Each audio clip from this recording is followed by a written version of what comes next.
अरे आता है ग्रीष्म काल सुंदर, अरे बसंत ऋतु जाती है, इस तरनाई पर पड़ गई ओस, अब वृद्ध व्यवस्था आती है। अरे काली मतवाली रात गई, आज भला चांद सा हो गया, तकता है राहु, अरे चंद्रमा को अब ग्रहण शीघ्र पड़ने वाला। तुलसी मत में भूला कुछ तो सोच, लेकिन तो कुछ नहीं सोच रहा है दशरथ।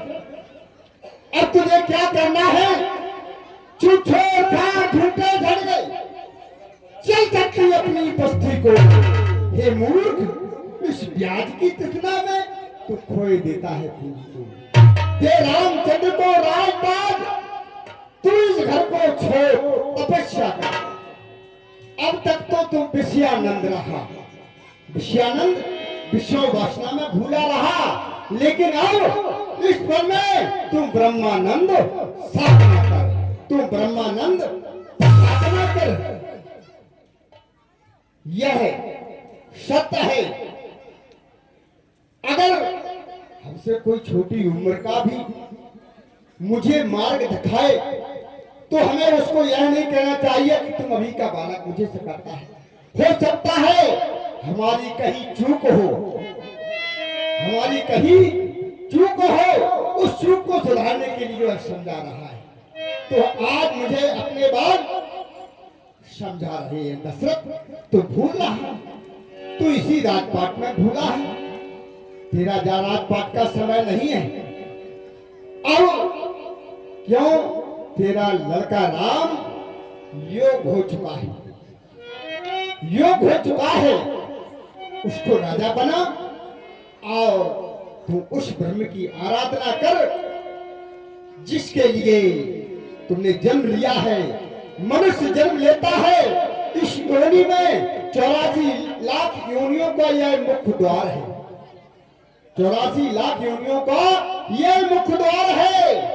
और इसीलिए कहता है, माँ के गर्भ में कहता है कि हम ईश्वर का भजन करेंगे, लेकिन यहाँ जन्म लेते ही माया में लिपट जाता है।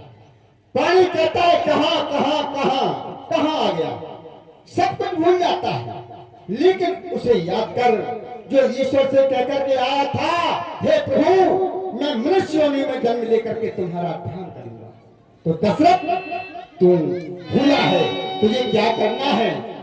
महामंत्री, हमें जब जब कुछ संकेत होता है, जब जब गुरु के पास जाता हूं, ऐसा नहीं कि हम अपनी इच्छा से कुछ कार्य करें। हमें सुख और दुख में हमेशा गुरु को ध्यान करते हैं, उससे सलाह लेते हैं, उनसे आज्ञा लेते हैं, उसी प्रकार करते हैं। तो अवश्य ही क्यों ना गुरुदेव के पास चला जाए।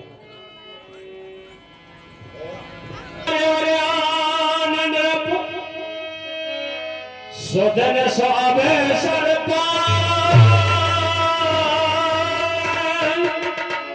लागी लगन और गुरु चरणन की मोहला भी लगन।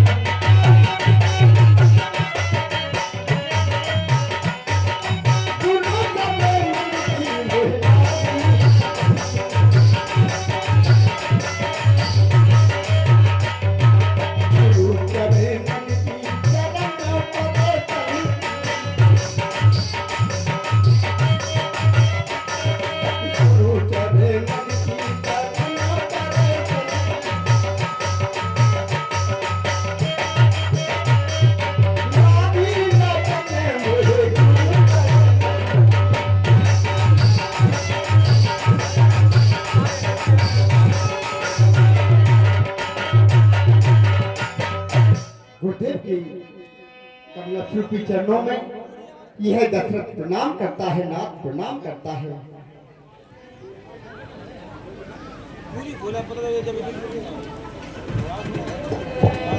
अयोध्या के नृपाल,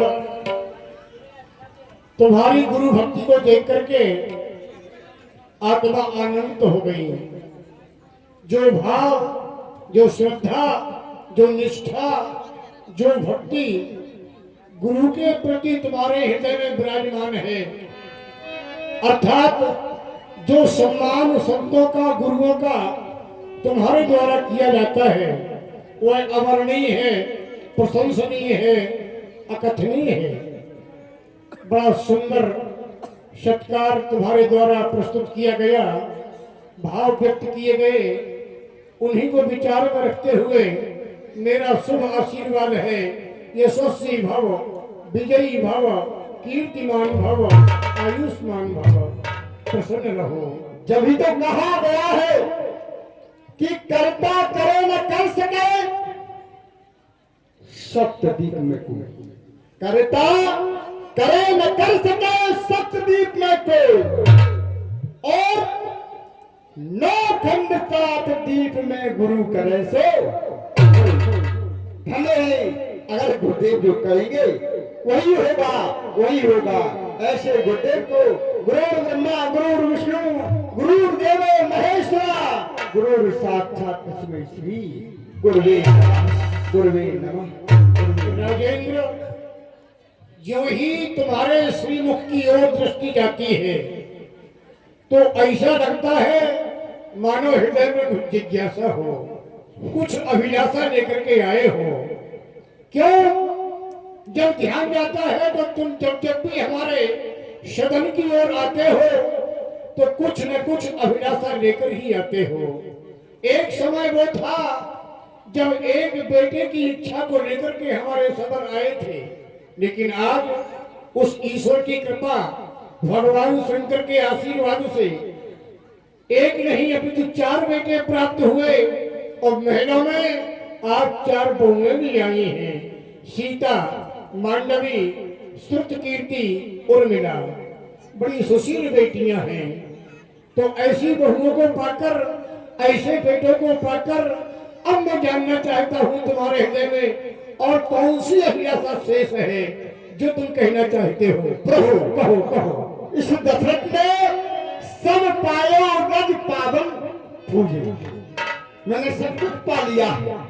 आपके कनक रूपी चरणों के प्रणाम रज से मैंने सब पा लिया, लेकिन अभी अभिलाष एक मन मोह पूजा हो नाथ अनुग्रह, एक अभिलाषा और है, उसे भी पूर्ण कर दीजिए। वही तो जानना चाहता हूँ।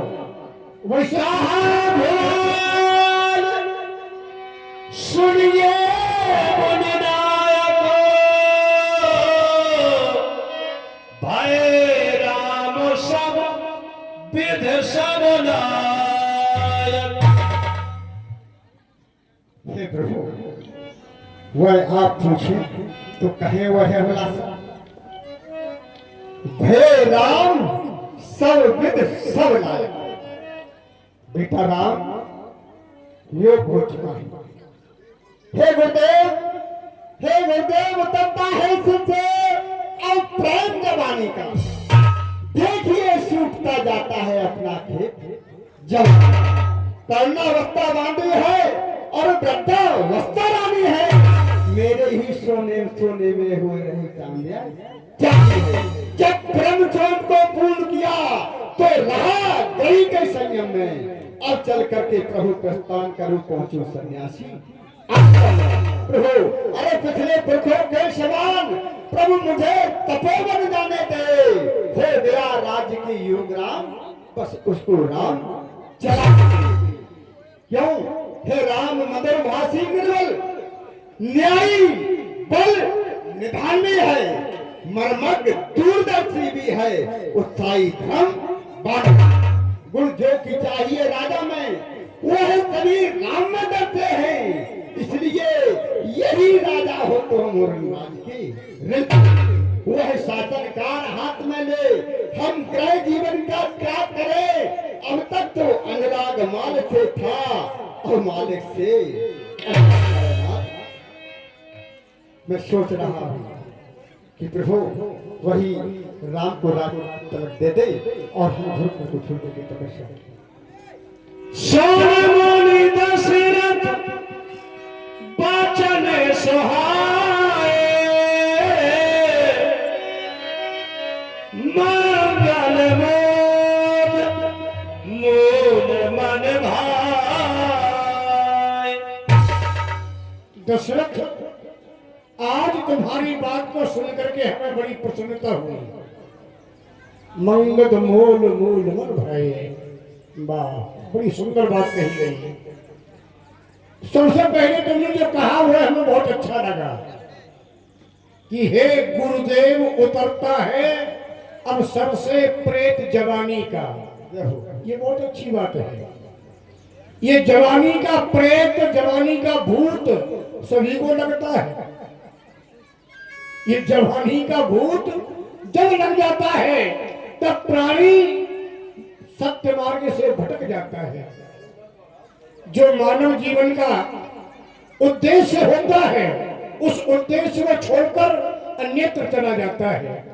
वैसे भी व्यास जी, अगर किसी को भूत लग जाए तो न जाने क्या क्या कहता है, और भूत उतर जाने के बाद उससे पूछा जाए भैया क्या कह रहे थे, तो वो यही कहेगा हमें पता नहीं, कहने वाला चला गया, भूत लगा था। ये जवानी का भूत ऐसा भूत है जो प्राणी को भटका देता है, और जब बुढ़ापा आता है तब फिर ख्याल आता है कि हमने क्या क्या किया है, अच्छा किया है या बुरा किया है, पुण्य किए हैं या पाप किए हैं। वृद्धावस्था को देख करके चिंतित हो जाता है हर मानव। जो जाना कि वृद्ध होने को आए तो चिंतित होने लगे, भगवान बुढ़ापा आ गया, जबकि ऐसा नहीं है। इस बुढ़ापे को देखकर चिंतित नहीं होना चाहिए, क्योंकि ये बुढ़ापा हमें प्रायश्चित करने का मौका देता है। वृद्ध अवस्था कोई न चाहे, व्यथा वृद्ध जीवन की देख, फिर भी सब बूढ़े होते हैं, कहते हैं इसको विधिलेख। सदा जवानी रहे अगर तो जीवन का कुछ भान न होगा, आए थे किस हेतु यहाँ हम, इस रहस्य का ज्ञान न होगा। पूरे जीवन का चित्रण देता दिखाई वृद्धापन में। जब चारपाई पर लेट जाता है प्राणी, तब पूरा नजारा उसके नजरों के सामने घूमता है कि हम वही हैं जो जवानी में थे। पूरे जीवन का चित्रण देता दिखाई वृद्धापन में। क्यों? वह ज्ञान भानु छुप जाता है बादल रूपी जवानी पर। ये जवानी के बादल इतने घनघोर होते हैं, ज्ञान का सूर्य छुप जाता है। इसलिए वृद्धावस्था को देखकर चिंतित नहीं होना चाहिए, प्रायश्चित करना चाहिए। अब तुमने कहा कि पिछले पुरखाओं के समान जो हमारे पुरखा वन में गए हैं तपस्या के लिए, हम भी जाना चाहते हैं, बस यहाँ तुम थोड़ी भूल कर रहे हो। वो क्या? जिसको पाने के लिए तुम्हारे पुरखा गए हैं वह तो तुम्हारे घर में ही है, यही तो भूल है तुम्हारी। ऐसा नहीं, प्रमाण भी है। दशरथ पुत्र जन्म सुन काना, तो कैसा हुआ? मानव ब्रह्मानंद समाना, जाकर नाम सुनत शुभ होई, और मोरे घर आवा प्रभु सोई। तुम्ही ने कहा था आशीना, और अब कहाँ जाना है? उसको वो तुम्हारे घर में ही है। इसलिए राजन, सुन नप जासु विमुख पछताही, जासु भजन बिन जनन न चाही, भयो तुम्हार तनय सोई स्वामी, राम पुनीत प्रेम अनुगामी। वह तुम्हारा ही बेटा बन करके आया है। राजन, राउर नाम जस सब अभिमत दातार, फल अनुगामी महित मन मन अभिलाष तुम्हार। इसलिए हमारा कहना यही है, अगर राम को राजा बनाना चाहते हो तो इसके लिए न तो कोई शुभ मुहूर्त की आवश्यकता है, न शुभ घड़ी की है। वेग विलंब न करिए, न को जल्दी करो, बहुत शीघ्रता करो जितना हो सके। वेग विलंब न करिए, न को शादी है सकल समाज, और सुदिन सुमंगल तो वही जब राम हो राज। लेकिन एक शर्त है, कहो, जो पांच है मत लागे नीका, तुम्हें पांच मत लेना पड़ेंगे, और जहां पांच मत मिल जाते हैं पंचों के, तो वहां परमेश्वर का मत मिल जाता है। जो पांच है मत लागे नीका, तो करो हरस ही ये राम है। किसका? अब ये नियम बना कब से है? जिस समय महाराज हरिश्चंद्र के जमाने में महावन विश्वामित्र जी को ये अयोध्या का सारा राजपाट शंकर में दे दिया गया था, तो प्रजा ने फिर बाद में ये नियम पारित किया कि आज के बाद अगर राजा सत्ता में परिवर्तन करना चाहता है तो हमसे भी पूछा जाए, हम भी अधिकारी हैं। तुम्हें 5 मत देना होंगे। पहला मत तुम्हारा, दूसरा मंत्री का, तीसरा हमारा, चौथा अयोध्या की प्रजा का और 5वां महीनों में महारानियों का। जाओ, ये 5 मत तुम्हें प्राप्त हो जाए तो राम को राजा बनाने में कहीं कोई दिक्कत नहीं। जाओ, मुझे स्वीकार है महामंत्री। मोहब्बत